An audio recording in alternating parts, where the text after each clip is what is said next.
Okay. Good morning, good afternoon, good evening, wherever you're joining us from.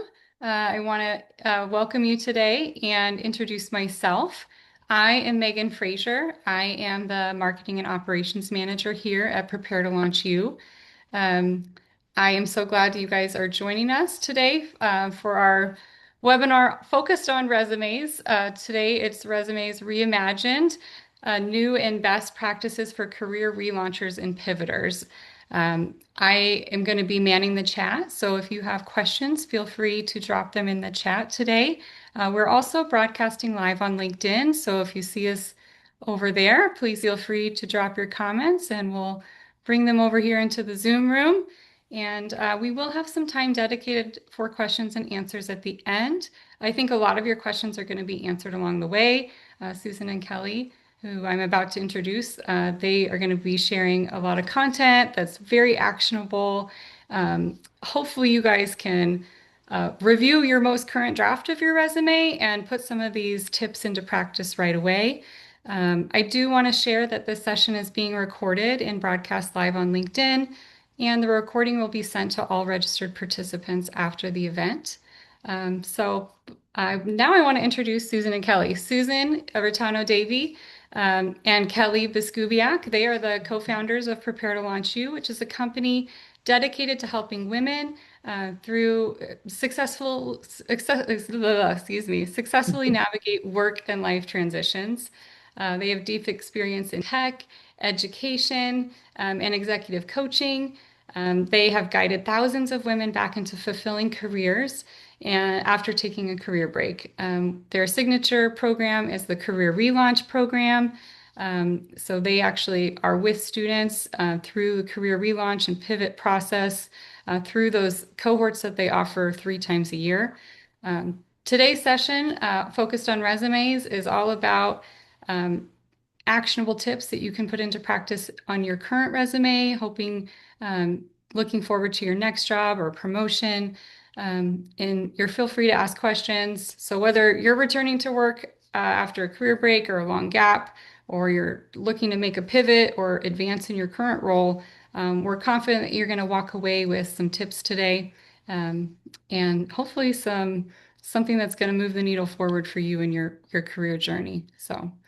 Some Let's dive. inspiration too, Yeah, right? Yeah. inspiration. I think It's resumes, always a favorite topic. We yeah, say, yeah, our this is students, always, it's like, I'd rather do anything else than work on my resume, but hopefully we make it a lot less painful today.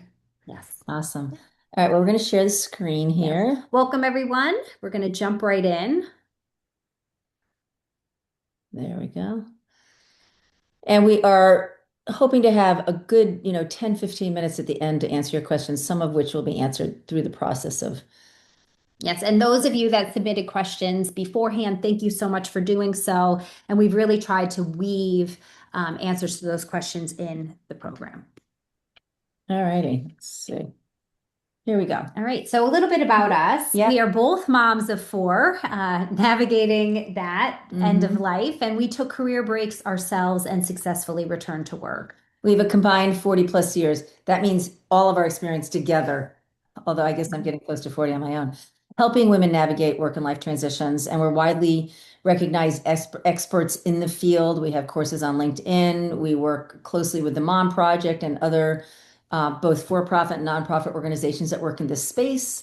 And we're excited to help you today. Yes, we have a background, as Megan shared before, in recruiting, hiring manager experience. So we have that insight. And with our help, there are many clients and students. So, I mean, we Literally love all over the world. Yes, all over the world. We love this work that we do, and we get to do. We see it as a privilege with so many wonderful people. And so we're here to help you today. And thanks for joining us. So we're going to dive right in. Yes. So what we're going to do today, well, we're going to call out the dated and bad advice you may be following and maybe and that's what may be holding you back. There were some questions that we got before the session that were asking us specifically, like, I'm applying, it's not working. It may be because you are listening to advice that is not designed for you. This advice you're getting today is really, really designed for you. There are also a lot of experts out there that aren't So we really are, this is what we do, and we've been doing it for a long time. So we'll provide in as an antidote to that bad advice you're getting, some better advice that's current. And we're going to teach you how to make your resume memorable and noticeable because it's a different world now than it was even 10 years ago. A job that 10, 15 years ago might have garnered, I don't know, 100, maybe 200 applications could get upwards of 2,000 now. So you need to stand out. Right. And the way that we're going to break today down for you is really in a teachable way. So you walk away with a really good understanding of the top to bottom steps for great resume writing. And I think it's a really good way to sort of handhold you through the process so you have a better understanding of what you should be doing, so you can just filter out the noise of what you shouldn't be doing. And we're going to share some real life examples. We'll put some examples of some of the tougher things that are the harder parts of the resume. And then of course we'll answer I love that questions. part of the session. Yeah, too. That's great. So before you start, you have to know your lane. And let's talk about this because this is something that really does trip up. Oftentimes the people that are coming to us, we're trying to write a resume for so many different possibilities out there. Or they're trying to write so many different resumes. So one piece of advice that you commonly hear, you could hear it if we do something, if we queried right now, resume advice would probably be one of the most common pieces of advice dispensed, and it's so patently wrong. Write custom resumes for different jobs. So figure the jobs that you want and write a resume for each one. So you might have 5 versions of your resume out there. They might be for distinct jobs. They might be for subsets of jobs. But here's the problem. You can only have one LinkedIn. So you can only have one resume. As a hiring manager, if you're applying for a product manager job on my team and your resume is written for a product manager, but you're applying to Kelley's company too. And in that job, you're looking to be a marketing strategist because you might have skills that kind of, could go in either direction, right? And then maybe in another one, something completely different. You know what? I really love like the nuts and bolts of things. So I'm going to do a project manager too. So now there are 3 versions of you out there. Which version is your LinkedIn going to be? Right. Because if you're applying for my product manager job and I hop on your LinkedIn, it's all about project management or all about marketing communications, I'm not going to hire you. Yeah. And I have seen this play out with my friends. I have one friend who's a very senior level, top of the chain at a major hotel chain. And she refused a candidate that had come referred by me. I made the mistake of not having reviewed his LinkedIn and resume. I just kind of gave a character reference. And she called me up and she said, I can't believe you sent me someone whose resume and LinkedIn were different. And I was like, well, I was just saying he was a good guy. I hadn't really referred him. But a reminder again that you cannot do that. So take some time to figure out the audience that you want to attract. Even if you can do 3 different things, find a way to make it very clear that you have this one. It doesn't have to be super specific, but it has to be specific enough that one resume and one LinkedIn are in sync. Okay. And the other really big piece of this is that you are not writing your resume for a job board. You will never get through a job board. Right. So where's that question we got? Yeah. Right here. Yeah. Why can't I get an interview after all these applications? Because you're applying online. Right. So just so you understand the math of it, only about, depending on whose numbers you believe, 20 to 40% of Americans actually got a job by applying online. If you take out the people who are computer coders or software developers whose skills can be deduced very simply or reduced very simply into just like key skills, like on and off switches, take them out, then it's maybe 20%. Right. The rest of the people got their jobs by networking. You, by virtue of being here, either are pivoting or more likely have a career break or job hops or whatever. Right. You're never going to get through. Right. The algorithm is designed not to find good candidates, but to pass off and trash as many as possible. Sometimes ATS is called applicant trashing system. So you're never going to get through. So don't write for that. Write it for a human. Yes. Okay. Yes. And if you want to do a little bit more work, our course does a lot of work on really developing your lane and knowing what your lane is. But we do have our YouTube channel, and there are some videos in there that talk about a strategy that we called exploring and assessing. And it's just a really good way to get clear yourself about what lane you really want to be in. What audience do I really want to be speaking to? And you can learn a little bit more about that. And Megan, you'll put that Read Yep. it for us, Okay, please. yeah, Megan will pop that in the chat. Great. So craft your resume story with your audience, and these three rules in mind. So these three rules are what we want you to adhere to. So kind of high level, you need to connect the dots. So most of you have a crooked career path, meaning you might have had a career of progressive experience in a certain field or industry or even company. And then something happened. Yeah. And I can see reading your resume that when you go from being, a senior analyst at JP Morgan Chase, and then suddenly your experience has changed, or maybe there's a big gap, right? You need to connect those dots for me. I'm not going to do it myself as a hiring manager. I'm going to give your resume 6 to 8 seconds. That's the standard of a glance. You need to catch me. You need to interest me. So make it easy for me to understand the story quickly. Understand also that work is work, whether it's paid or unpaid. So part of that story is talking about what you may have done during those years you were on a break. So a few of you had questions about how do I talk about being a caregiver? How do I talk about being a volunteer? We're going to dive we will into discuss that. But you need to just understand that work is work. You're not apologizing. You're not defending. You're presenting your work. And the other piece is it doesn't matter when you did it. It matters that you did it. We had a question here about someone was saying, Yeah, somebody was saying like the 3 year break they had a 3 year break, but how did they speak about the 10 years of work that they did before that? And So someone also said that I'm only going back 15 years. Well, guess what? Your better experience, or maybe what the foundational experience that's important to me as a hiring manager, might have been 18 years ago. So we are not, if you have big accomplishments from 20 or 30 years ago, you include them. Yeah. Well, because your job with your resume is to teach people who you are. And that is a part of your foundation. If you came through a training program that is really well respected and widely known, you want the hiring manager that's sitting out there, interviewing you to know that you have those chops, that you came from that place. And so if we cut off our resume at 15 years ago, you may miss some really, really important data about who you are and educating that hiring manager across from you about who you are. And so we're going to teach a strategy for those of you who have a career break at the top of your resume, meaning your most recent experience was maybe as a caregiver or a volunteer.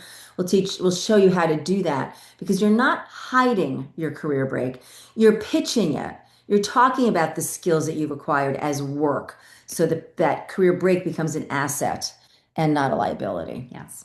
So you also want to keep in mind the 3 essential messages of any career break story. This is so important. Megan's going to actually pop this in the chat for you all to download this particular screen. But this is so important because so many of you that wrote in really are really challenged by telling that career break story. How do I tell it in a way that explains things? And we see this in our course with our students.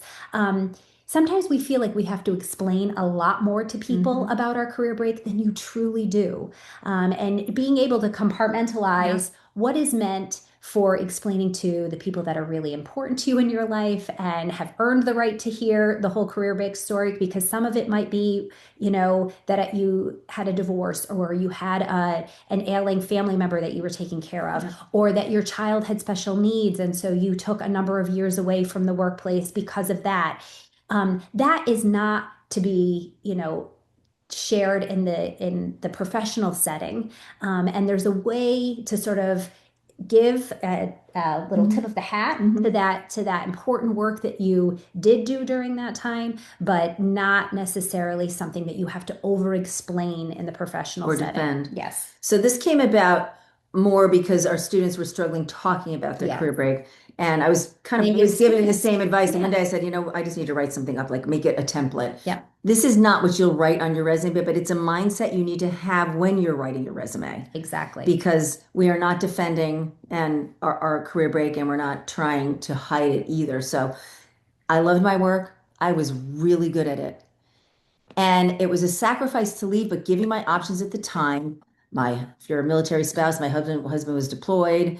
If you had a child with special needs, you had 3 young children, couldn't get good childcare. Maybe it's because your job, your field is an all-in 24/7 access field and you felt like you could not do that and be a good caregiver, blah, blah, blah, whatever it is, it was the right decision. I'm glad I made it.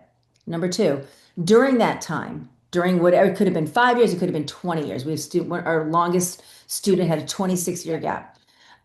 During that time, I tapped into and perfected my skills and expertise that I had developed through my corporate career, but I also developed some new ones through my work as a caregiver, as a community leader, as an advocate, and in gig or pro bono roles, right? So I learned new skills and I perfected my old ones. And now I'm really excited because my, father's in assisted living or my children are grown, whatever it is. And I am ready and eager to dive in. So I'm excited to learn today, Megan, if we're a good fit for each other, period.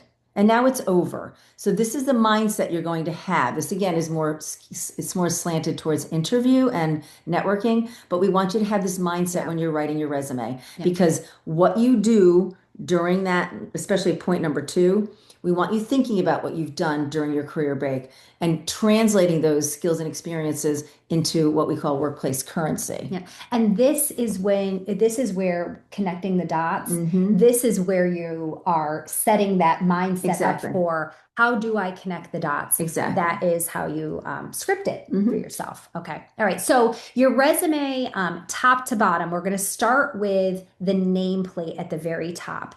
That's where you put your name. It should be very easy. We call it low-hanging fruit, but yeah, that's right. We always start there. It should be really easy, but you may be known as a maiden by your maiden name. Yep. But then you change your name when you had kids. You want to make sure that the name at the top of your resume is the one that makes you recognizable. If you are divorced and you've gone back to your maiden name, you're going to hold your nose and put your married name in parentheses or somewhere in there because that may be how you are best recognized. Another thing that people get tripped up on, it's really interesting. Sometimes they put many letters after their name. Yeah, I forgot too many letters after their name, or they leave off valuable letters. I see this all the time when we're starting resume in our course. So what is your general rule? If you have a professional designation that is germane to the work that you want, so if you're a lawyer, JD, and you want to work in law, if you're a business person, MBA, but like lots of different licenses for financial services, PhD for sure. So one, maybe two. But licensure programs, certifications, no, those things just belong later, either in education or in your skills and experience. But definitely, if you have an MBA, PhD, JD, or like an MS, CE, if you're an engineer, put it up. Okay, I'm glad you brought that up. Yeah. Your cell phone number, no address, definitely no street address, because there are creepy people out there. And remember, now it's going into an algorithm that's seen by, it could be millions of people.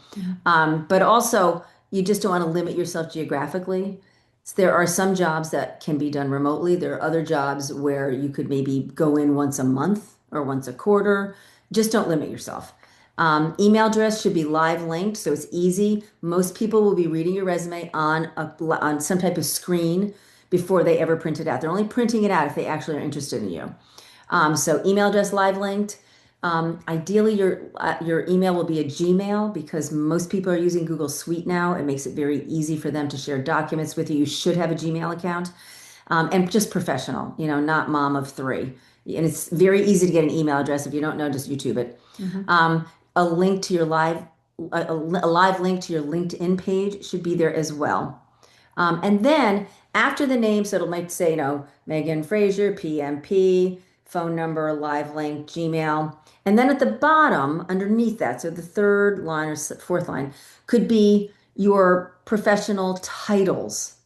So, for example, it could be program management, program strategy, nonprofit leader. So that's a program manager who's strategic and works in nonprofit, but 3 different job titles. I'm a bigger fan of using multiple job titles on LinkedIn, but you could have a couple here too, as long as they're not completely different. We're not doing lawyer and personal trainer and, marketing strategist. And that's the choose your lane part. Right. And for our relaunchers and our pivoters, sometimes the title is a bit of a shift from what it is Great that point. you've done in the past. And so it may be a title that is aspirational. And that means that I just got my PMP Mm-hmm. and I've done project management, lowercase p, lowercase m in my volunteer work, maybe a little bit in my prior career. But now I have the PMP. I've never had the project manager title, but I'm qualified. You can put that there. Okay. So moving down. Okay, yeah. So now we're going to go to the next section, and that's the profile statement. And this can be a real challenge because this really is where you are setting the stage, you are connecting those dots. And this is important because this is the place where you can pull somebody's attention in, or you can, All right, turn them off. yeah, turn them off. So, this is also an essential part because it's helping you connect those dots, tell the story, and it becomes portable. So your resume profile statement, it's 3 to 5 sentences. It's written in third person. It's not really narrative. But that foundation can then be made more lively, made more personal in a narrative for LinkedIn. And then from there, with a few tweaks, it becomes your elevator pitch. So it is the most important foundation for how you talk about yourself.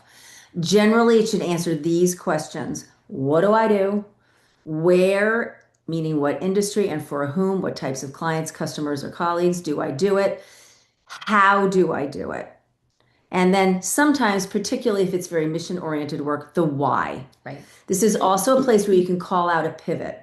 So you can answer all those questions and say something like seeking to bring, organizational leadership experience and experience in instructional design into an HR role. So you may not have ever been in HR, but you'd been doing organizational development as a leader Right. and delivering and creating curriculum as an organizational leader. Then that kind of calls that out.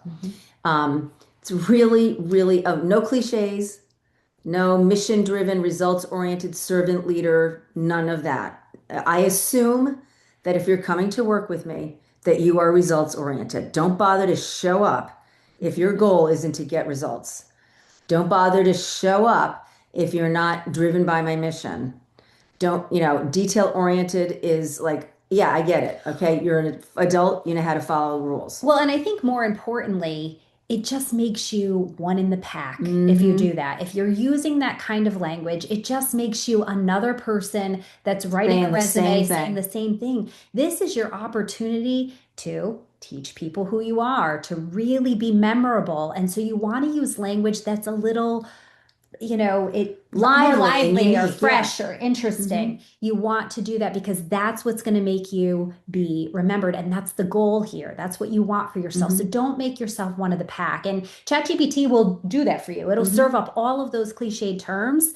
And so it's your job to take those terms out and make you come to life. Let's just talk about that. I mean, one of the things we are pretty strict about is when our students are coming through our programs, you need to write this yourself. Yeah. This has to come in your voice. Let me tell you something. I know I can see with my clients, I can see with my, colleagues out in the workplace when you're using ChatGPT, because it doesn't sound like you. Because when I talk to you, you don't talk like that. Right? You don't naturally, if I look at the way you used to write and the way you write now, and they're totally different. Don't do that to yourself. If you have real challenges with words, you can use it to help you maybe get started. Right. But we want to show you an example of what a ChatGPT, which is a very good statement to most people, and what the one our student wrote. So we took the student's resume, we plugged it into ChatGPT, and this is what it came up with. Dynamic and results-driven communications professionals with over 20 years of experience in strategic branding, public relations, and project management across diverse industries, including CPG, retail, real estate, and senior living. Proven track record of delivering impactful campaigns such as leading influencer collaborations that drove 2 million in sales. These specifics do not belong in a resume, but in a profile statement anyway. And developing brand strategies contributing to $70 million in real estate transactions. Skilled in crisis communications, creative content development, and stakeholder engagement. Experienced leader with a history of spearheading community initiatives, driving organizational growth, and fostering mental health awareness through nonprofit board leadership. Adept at building meaningful relationships and achieving measurable results through innovative audience-centered strategies. I want to vomit. That is so many unnecessary words. And 80% of them are cliche. But this is what Anne wrote. So she never saw this. We did this after she'd graduated from the course. Accomplished communicator with senior executive experience at leading global public relations agencies, expertise across a variety of industries, working with top tier organizations from batteries to bourbon to brokerages. Big idea, creative leader, and trained facilitator with a rare talent for hybrid thinking, equal parts strategic acumen and tactical expertise. Adept at framing unique brand identities to build architecture and create messaging that resonates across short and long form platforms. Whether a drum beating furry pink icon, she worked for Everready, or a local real estate mogul, Anne knows every brand has a story to tell and she knows how to tell it. So much better. And that's more Anne. And that's Anne. You know, that The other piece that I'm reading, because I hadn't read this in a while, is that ChatGPT doesn't know how to evaluate and scale experience. So it's spending time talking about campaigns in nonprofit and mental health. That's not what she wants to call attention to. That's what she used to cover her gap. Right. She did it. It's valuable. But it says nothing here about she's worked at major players in the global ad space. Mm-hmm. It says nothing here about the iconic brands she worked on. I mean, when you see furry pink bunny or whatever, you know what it is, right? So terrible, really good.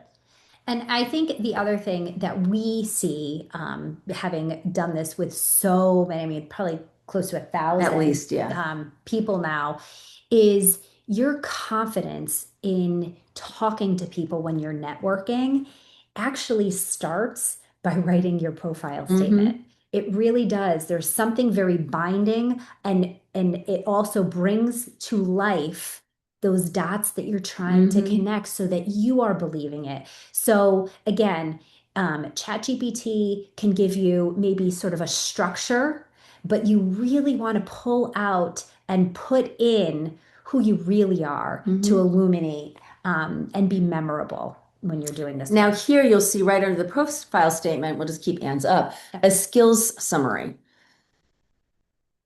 These should be your key skills, your areas of expertise, and they should be hard skills. Detail-oriented is not a hard skill. Mission-driven is not a hard skill. Organized is not a hard skill. We had one student in this cohort wrote punctual, and I was like, oh my God. And she was like so accomplished. I was like, punctual? What are you, in 8th grade? Right? So we're just focusing on hard skills here and did a very good job of that. Which brings us to the skills summary. So maybe 6 to 8 areas of expertise, but also things that you want to do. Yeah. I think that's really important too. It's really understanding if you're calling out skills that you are known for and that you can do well, make sure that they are things that you want to be doing in the workplace, and that you want to be called on to do in the workplace. Right. I think there's also this dynamic that plays out when people are in this job seeking space of I have to be everything to them and I have to compromise who I am in order to be able to get a job. We want you to not think like that. We want you to really be thinking about, I am bringing things to the table, but I want to bring the things in this chapter to the table that really are the things that I want to be doing in the workplace. And this is one of those places where you have some power to put that message out into the world. And if you're taking this time to thoughtfully relaunch or your career or pivot, then take the time to find something you really like. Yeah. Okay. Yeah. So hard skills, not attributes. No. Sorry. Make sure it's relevant to the job you want. So you might be really good at financial planning analysis, but because you had to do it in a job. But if I'm not going to be interested in that because I want you to do marketing program management, then don't put it in there. Technical skills. So this has changed. Yeah. Because I would say 5 years ago, you would include things like I know how to use video platforms because not everybody was using Zoom 6 years ago, say. But I'm assuming that you know how to use Zoom, that you know how to use Gmail or G Suite, and you know how to use Microsoft, at least Word. What can happen is by putting those in there, when I see a resume that has those things written, I think, oh my God, this person has no tech skills. If they're calling out the fact that they can use MS Word, then they have no skills. So it may have been five, maybe closer to 10 years ago where you might call those things out, but now I'm assuming that you can do that. So don't even put it in. But you can put the the more specialized skills. So if you have a job that might include graphics, you might be skilled in Adobe. That would be something to put on there. If you are someone who works in marketing and you know how to use SurveyMonkey or MailChimp or some of the polling, those kinds of things you could put in there. If you are highly technical, I actually recommend that you do a separate technical skills, JavaScript, code, whatever your coding language is, SQL, blah, blah, blah. That can work for someone who has a lot of technical skills. So then you'd have like a general skills section of maybe 5 to 8 bullets, and then just a line of your tech skills so it doesn't get too crowded. If you speak a language, it should be called out. I actually like if you're fluent in 2 or more languages, it should be one of the first words in your profile statement, bilingual, trilingual, whatever. And then in that skills section, you can reference with some specificity what languages and then your level of proficiency, native, fluent, or proficient. All right. Do not underestimate the value of having language skills. Okay. So now we're working our way down the resume and we're in that experience section. So this is where some of the questions we had of how do I fill that gap? What do I do there? How is this going to look? So really pay attention because we're going to talk to you about that experience section and how that gap filling can happen and will happen here. Yeah. So generally speaking, this has not changed. I mean, this is not a reimagined thing where resumes still are presented in reverse chronology with the most recent experience first and down. And this is where the problem is, because for many of you, that most recent experience was I wasn't working. So we're going to give it some space. We're not going to give it so much space. We're going to give it some highlight space. We're going to show you some examples, and we're going to make sure that the most important experience to me, the hiring manager, the fact that you worked at GE in Aerosystems or aerospace earlier in your career, I want to see that on the first page. All right. I want to wait too long to see that. I'm going to talk about the blended strategy in a second, but generally speaking, 4 to 8 bullets max per job, and some jobs will just get 1 or 2. Right. So the general rules for how much space to give a job and how many bullets is 2 things. How long were you there and how recently were you there? So for the job, the last career professional job that you were in for 8 years and it, ended in let's say 2016 or 2018, whatever it was, that gets a significant amount of space. But if that last job was 1 year, it gets less space than the job that was before it that might have been 8. The caveat here is the further you go back, the less time you're going to give it. So what you did when you graduated college in 2002 may belong on your resume because that might be some really important experience, but it's not going to get as much space because it was 4 years ago. Okay. Active verbs, lively words. So we are not saying responsible for, we are talking about what we did. Use metrics to show results.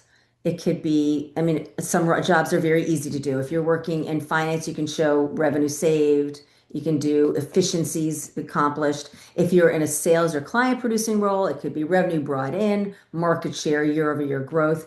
Some roles are harder to quantify. Right. It is okay if you were part of a team. Let's say you were in a high-level admin role. Admin is not measurably or directly affecting the bottom line. However, a good admin is part of what keeps the engine running. So it is perfectly acceptable if you're in a non-revenue producing or revenue saving or efficiency creating role to say something like, efforts contributed to the company's or the team's year-over-year growth of X, or efforts contributed to the team being acquired or purchased for X.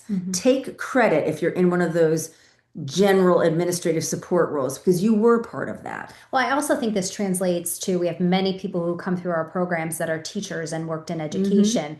So maybe you're not talking specifically about the metrics in your specific classroom for that year, but you could go back and look at the strategic plan for that particular year, and you could get the metrics for what happened for the overall school in terms of increasing reading levels, increasing math scores, increasing the hard numbers of what gets reported out into those. And if you're a teacher and you're pivoting out of teaching as a hiring manager, I'm less interested in that. But you can show me scale. Right. Like I had 24 students with, speaking 8 different languages. That would be scale. Or if you started, this would be more for business, but if you started in an organization when it was very early in its nascent days and you were employee number 5 and now they're 400, that could be something. We also get a lot of nurses, so it could be, again, maybe not focusing on the function, but giving me an idea, right, of the volume that I was doing. So there are lots of ways to use numbers. Do not force numbers where they don't belong. Yeah.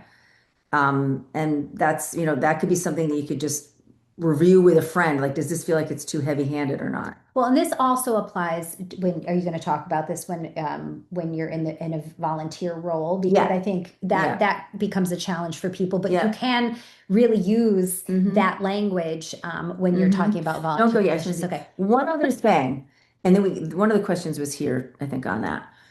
We get a lot of questions on how far back should I go? We had one of our students post in our Slack to all of our students that the industry standard, I don't know if she said 10 or 15, I think it might have been 10. Industry standard is don't go back 10 years. If I don't get back 10 years myself, there isn't a corporate client that would hire me to consult with them anywhere. Like, I have to go back. That's how I justify my rates and my presence, right? So it is not a question of how far back. Generally, I like you to go all the way back because, as Kelley said earlier, it's that foundation. I like seeing where you started. Where did you learn at a major tech company or at a major CPG or financial company? That matters because that's your basic foundational learning. So you need to go back as far as you must to tell your story. If your story starts at a director level, that's not telling me enough of the story. Right. Okay. So we have a couple of examples. So we mentioned what we call the blended strategy. If you have that, and we have one person on here that asked that question.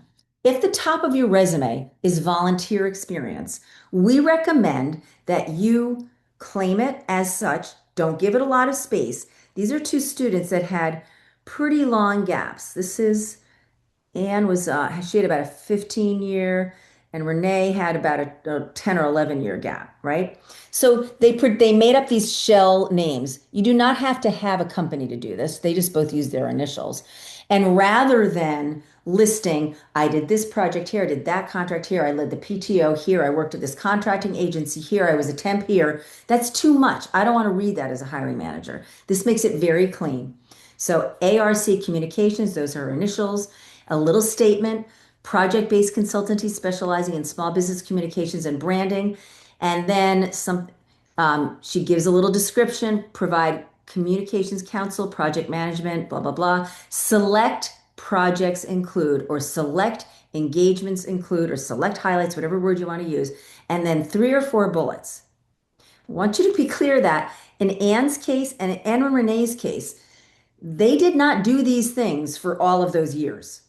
There were a lot of years they did nothing when they had babies, right? It may be that these projects that they have listed only accounted for 2 years of their 15-year gap, and that's okay. It's totally truthful. Within those years, when she was out of work, these are the things that she did. Renee went a step further because she had 2 kind of different ways that she was providing her financial, I think she did financial work. Business planning and financial planning. So she said, this is what I did in education nonprofit. Almost all of that was in her kids' schools and in a group that she was on their board. And then in retail, where she did a little bit of gig work. Neither one of them is calling out the fact that most of the work in these cases was not paid. Okay? So you want to spend some time and really think about the work that you have done in those gap years. And just taking even a white sheet of paper Yep. and listing out all of the different roles, responsibilities, volunteer opportunities you've taken on, gig work that you've done. And it can be things that you've done, like a gig job could be like a one day, Yeah, like your brother says, can you read my employee manual? Exactly. Stuff, it's good. Exactly. So, but writing it all out and then thinking about the select engagements that you would want a hiring manager to know because it makes the best possible case for that audience that you're speaking to, that role that you're going after, and it's filling that gap. And now you only have to fill the gap if it's at the top. Right. Because sometimes people feel like, well, I've been working for the last 2 years in maybe a lower level position that, Yep. is something that I just took. Yeah.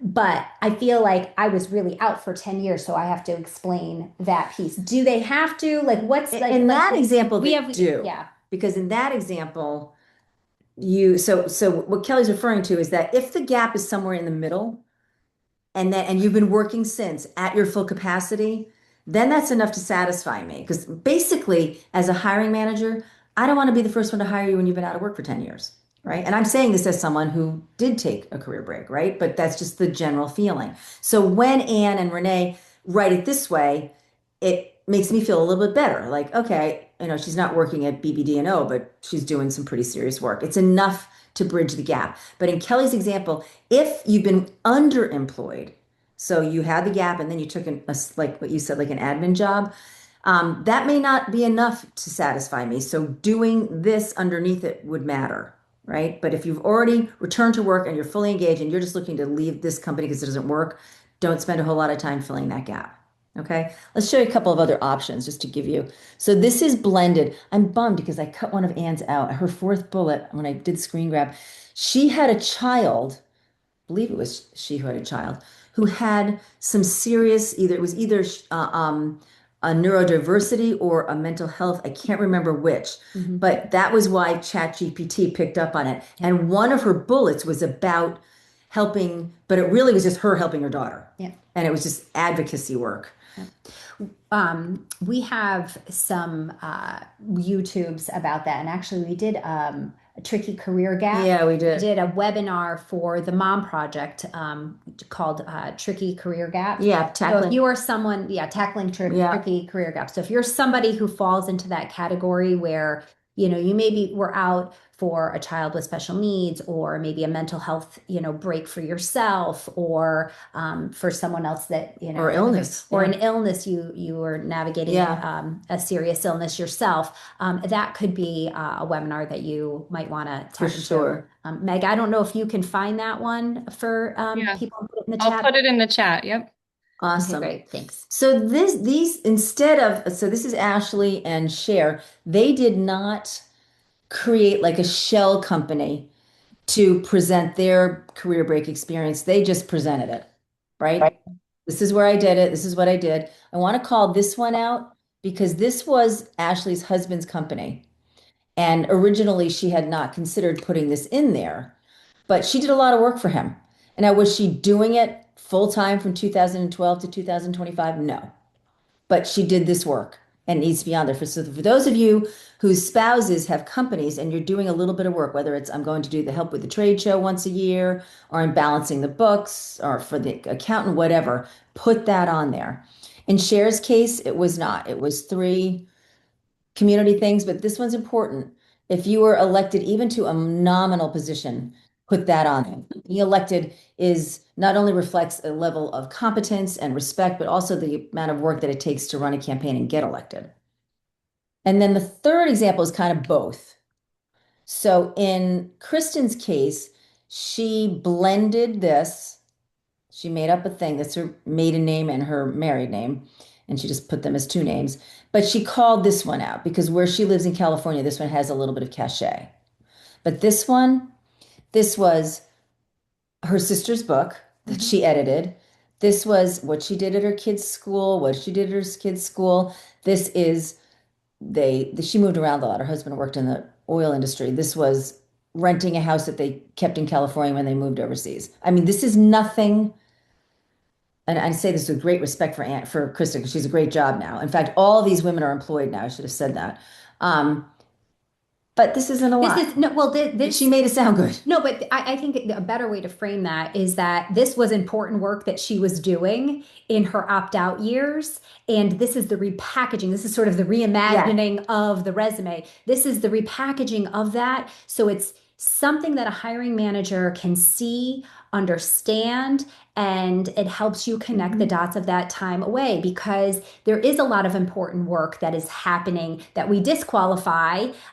But this is our way of teaching the hiring world that this was valuable work, but you're translating it into language that they can understand, and it makes this it was more all professional. She really focused on her writing stuff because she ended up getting a communications job at George Washington University where she was going to be doing writing. All right, let's keep going here.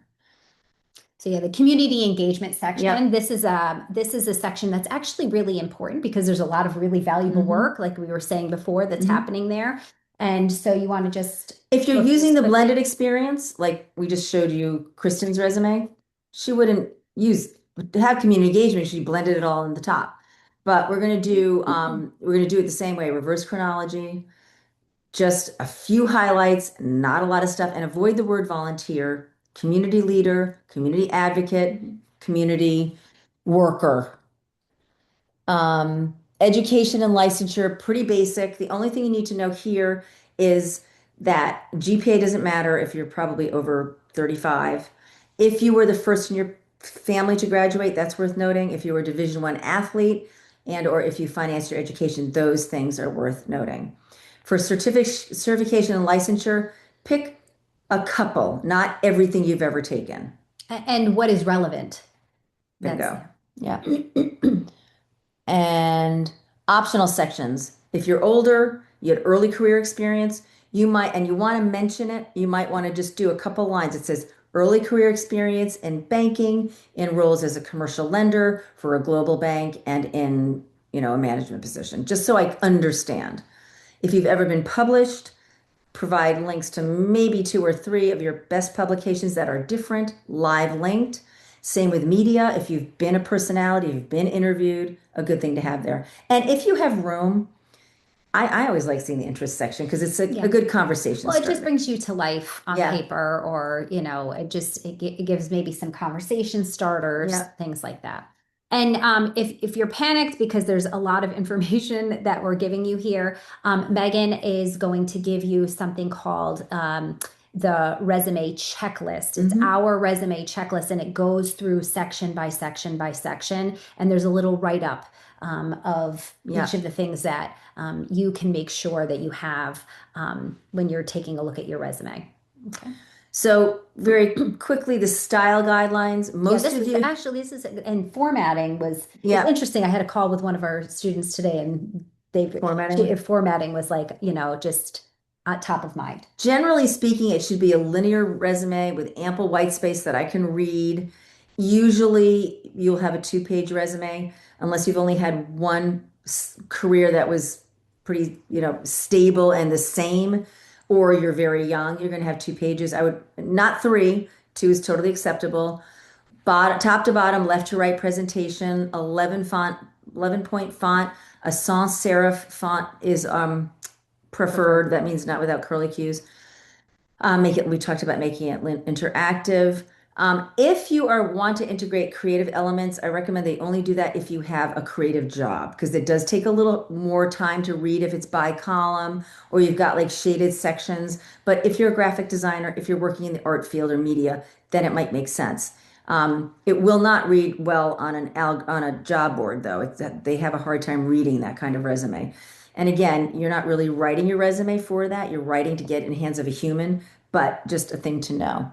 And no language like CEO mom or domestic engineer. We see that way too often, and it's not good. Yeah, it's just not professional. Well, it's sort of tongue-in-cheeking, really important work, and there's a better way to communicate that, and give value to that work that you do, that important work that you do every day. You may want to make a screenshot of this one. This just gives you some starter questions to ask yourself if you're trying to figure out how am I going to create that SRD select projects, like what have I done? This is a great just series of questions to ask yourself to figure out what have I done? And usually we always see our students are very surprised Yeah. at how much they've done. Megan, I also want to recommend in the chat. We were throwing a lot of YouTubes at you, but the one YouTube that can be really helpful is where you're trying to get the resume from down to 2 pages. That Oh, if you're Yeah. particular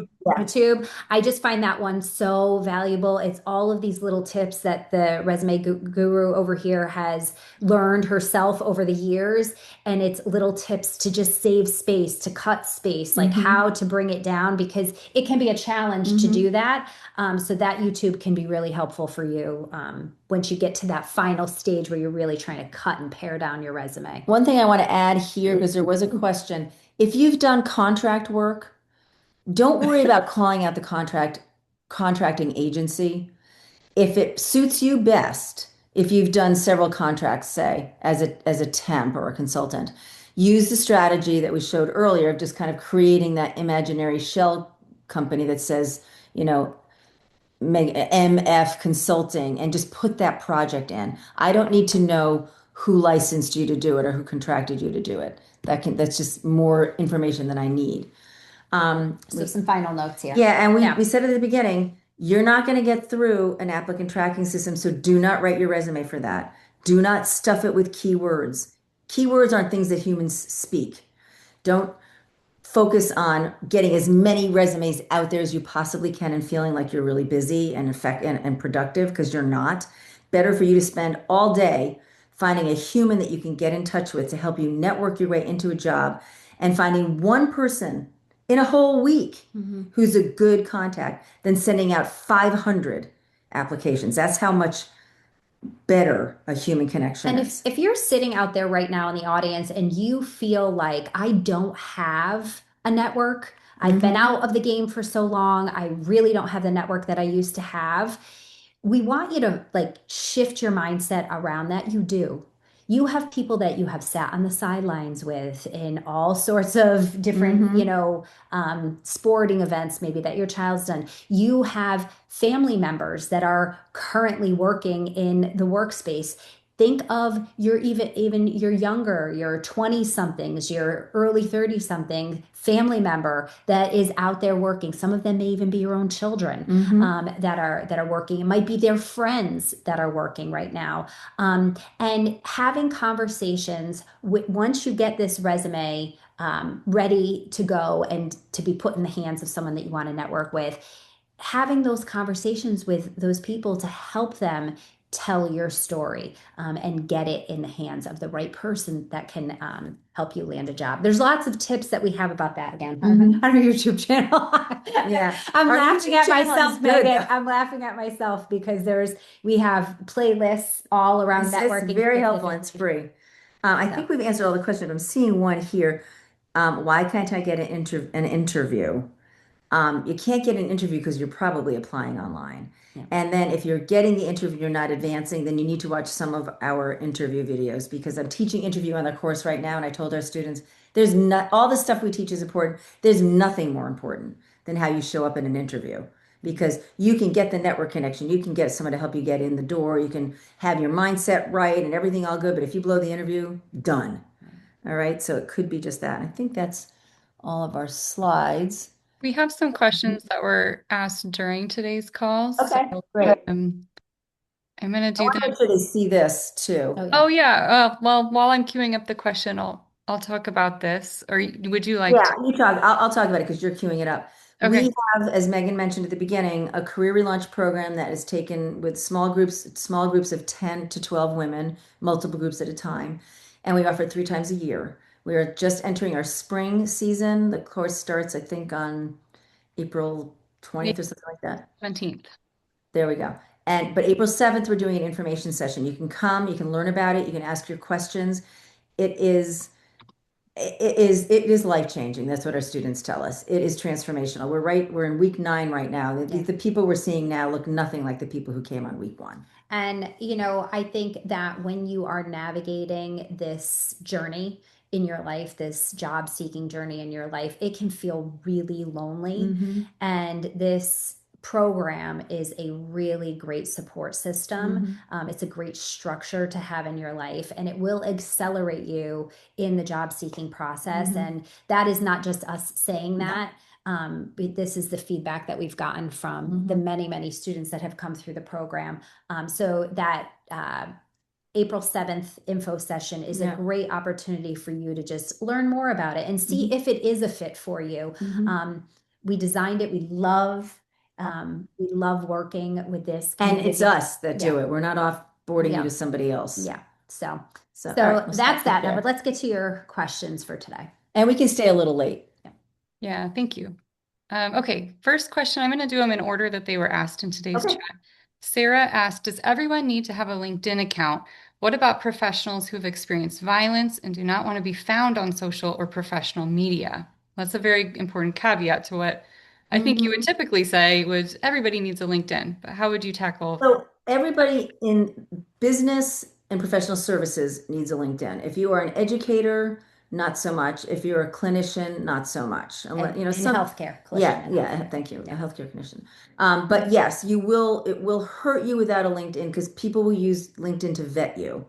So one thing to do could be to not put your last name, just to put like Sarah M. And provide the link to prospective employers because then you're not searchable. Yeah, you can. I was just going to say you can control who can see you and who can't see you, right? Not by individual, no, Okay. just by talent group. Like you can have recruiters find you, but not general managers find you. But unlike other social media, I don't believe there's a feature, I've never seen it, that where you can block an individual. So Sarah, the best thing to do would just to be use your last initial, and I mean, Sarah, there's a lot of Sarahs, no one's going to find you. And if they're that desperate to find you, then that's a bigger problem. But I would do that because it will hurt you if you're in business or professional services to not have a LinkedIn. Okay. Next question Thank is you. from, oh, Yeah. is from Ashley. If anybody wants to read their own question and not have me read it, feel free to unmute and do that if you're here in the Zoom room. But I'll go ahead and read them. Ashley asks, what about situations where you held 3 roles at the same company, but the last role is the most important?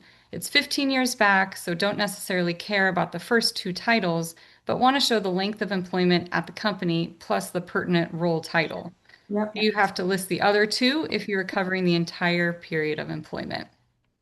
I would handle that by writing a statement right at the very top before you have your bullets that just says something promoted from account coordinator to account manager, and then ultimately account executive and select accomplishments include and boom, boom, boom. That's what I would do.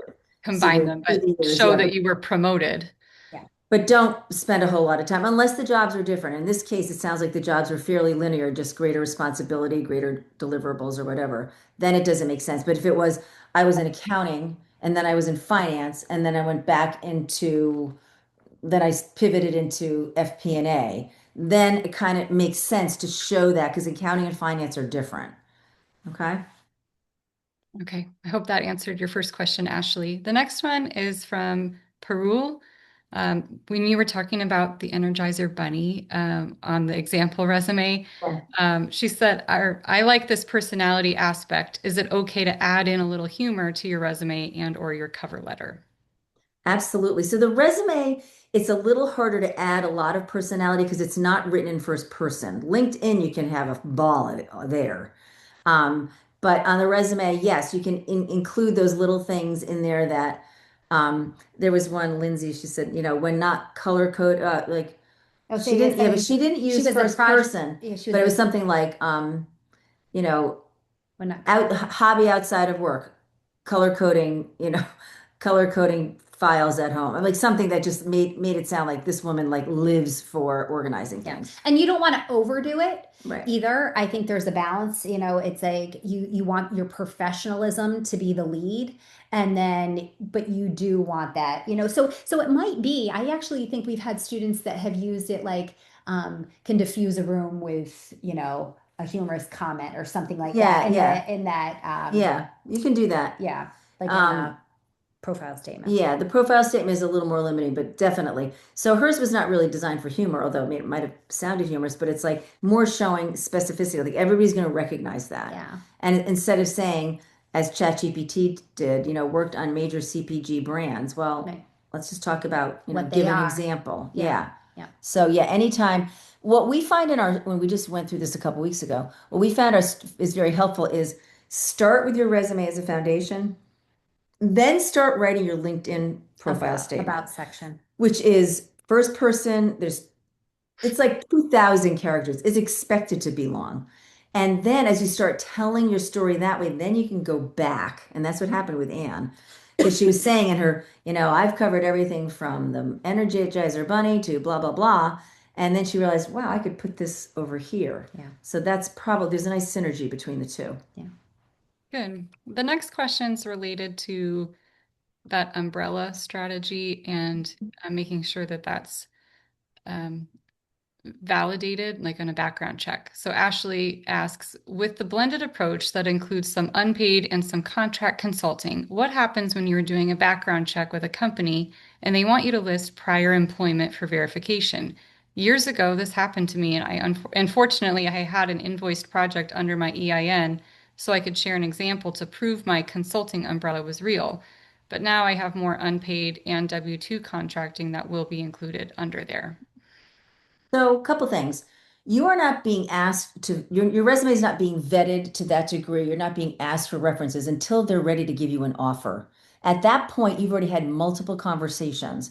So, we're not teaching interview today, but I'm sure we covered in one of our videos. When you are being interviewed, you're going to present it. You're going to say, well, as you can see, I started my career out at you know, Procter and Gamble, had a great career, and just that three-step statement that we already put on the screen, then you're going to say, and then I had my third child and I just could not be the kind of parent or the kind of professional that I like to be because I'm an all-in kind of girl.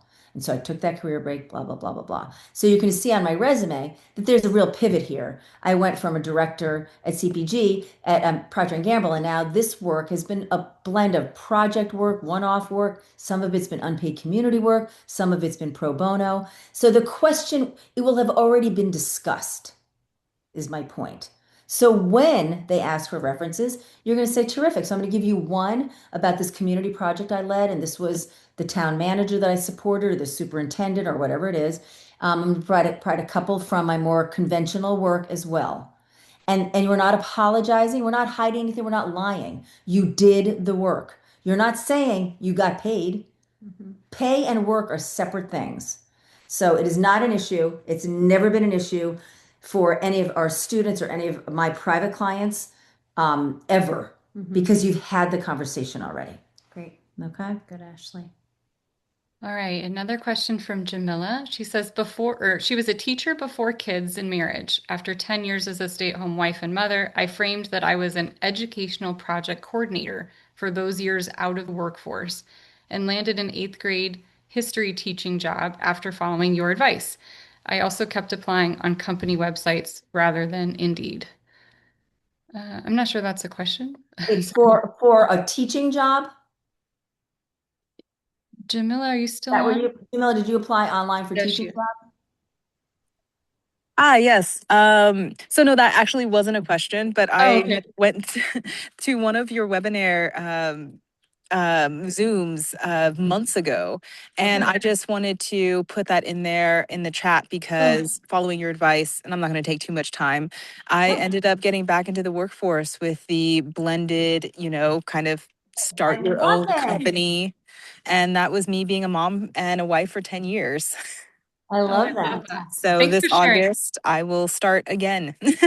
Good That's for good. you. We need more good teachers. We do. And as I said, for teaching and clinical jobs like nursing, PA, doctor, those jobs aren't on LinkedIn. It is easier to get through a job board for a role like that. Because again, kind of like computer coding, either you have the skill or you don't. There's not a lot of gray.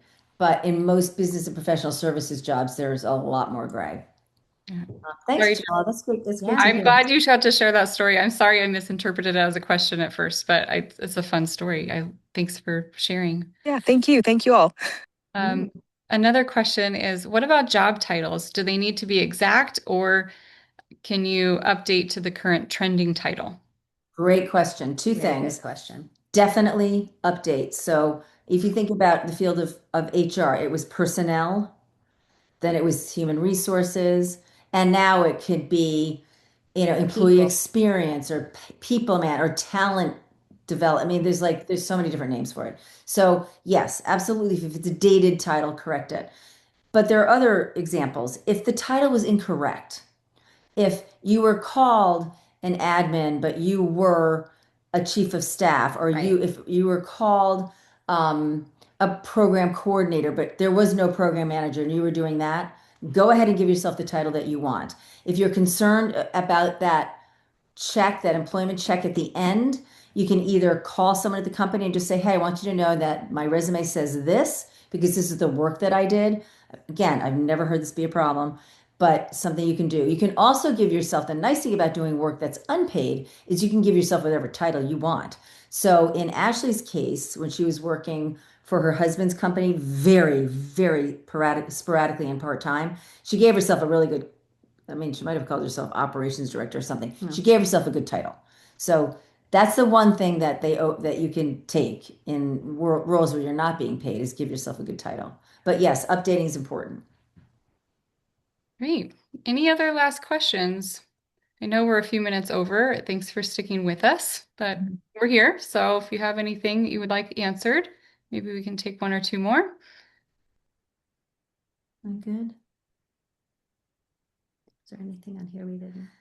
I don't think so. I think we No. got it I all. am going to drop your LinkedIn connections in the chat. So if you're not already connected to Susan and Kelley in the chat, you can follow them there.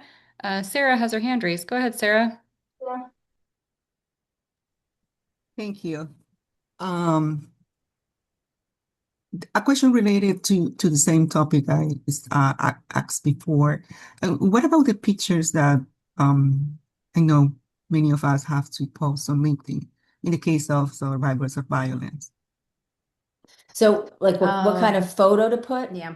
Yeah, I mean, you explain about, okay, you use a kind of strategy for the name, but what about the picture? So should I keep it in blank or?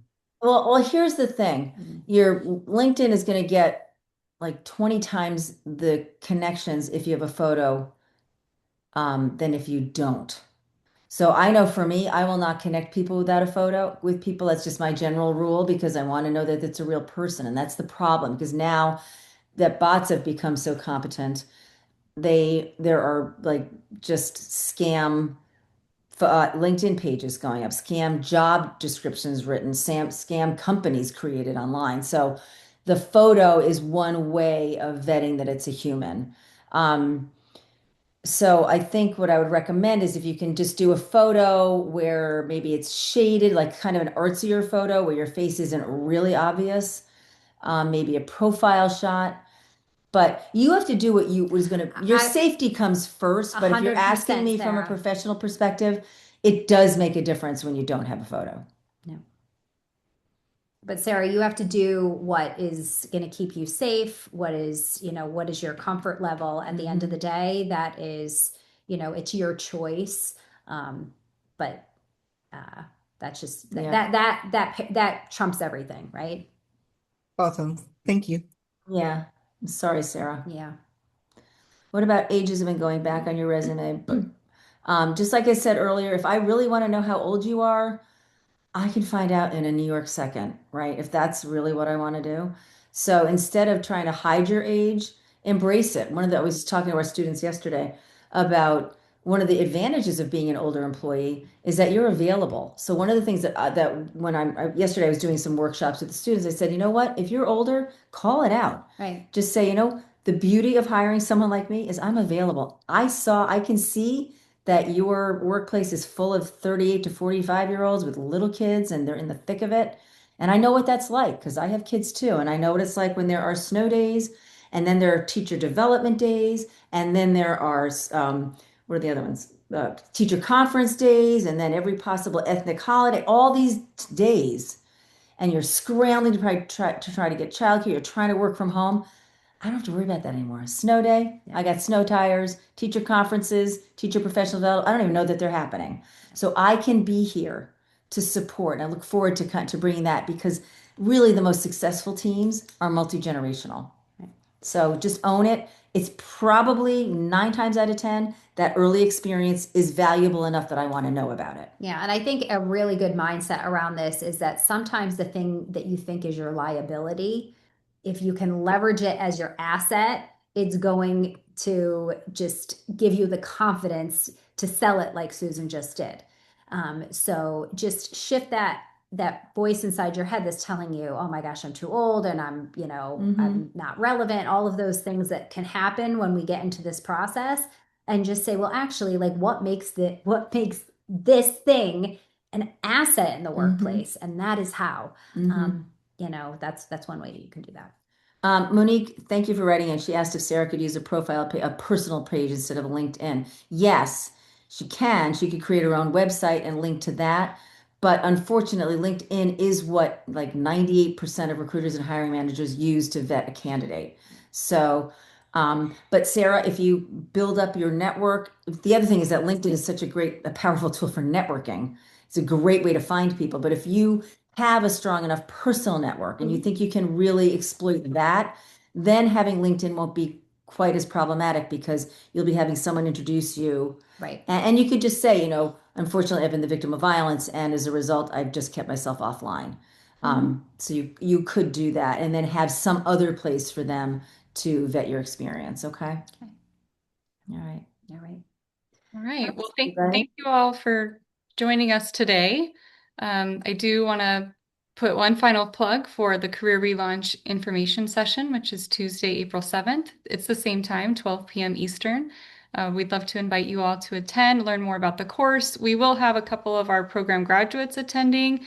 You can ask them questions and share their personal experience. We never tell them what to say. It's always just nice when they come back and we get to see them and see where they're at now. Yeah, so um, if if you guys would like to stay connected with us, I dropped the LinkedIn profiles. If you're here today, you should be on our email list so you can stay in touch with Prepare to Launch You updates. And thank you so much for joining. Thanks, everybody. Thanks, Megan. Take care, everyone. Thanks, Meg. Thank you.